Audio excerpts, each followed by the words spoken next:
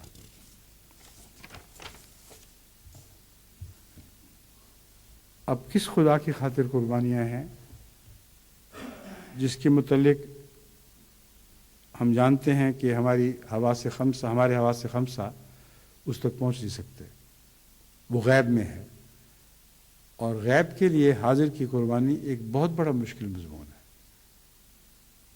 انسان حاضر پر غیب کو قربان کرتا ہے مگر غیب پر حاضر کو قربان نہیں کیا کرتا۔ تو حضرت مسیح علیہ الصلوۃ والسلام خدا تعالیٰ کے غیب ہوتے ہوئے حاضر ہونے کے مضمون کو بیان فرما رہے ہیں۔ کس کی خاطر تم یہ کام کرو گے؟ وہ خدا جو آنکھوں سے پوشیدہ ہے مگر سب چیزوں سے زیادہ چمک رہا ہے، جس کے جلال سے فرشتے بھی ڈرتے ہیں۔ وہ شوخی اور چالاکی کو پسند نہیں کرتا اور ڈرنے والوں پر رحم کرتا ہے۔ سو اس سے ڈرو اور ہر ایک بات سمجھ کر کہو۔ تم اس کی جماعت ہو جن کو اس نے نیکی کا نمونہ دکھانے کے لیے چنا ہے۔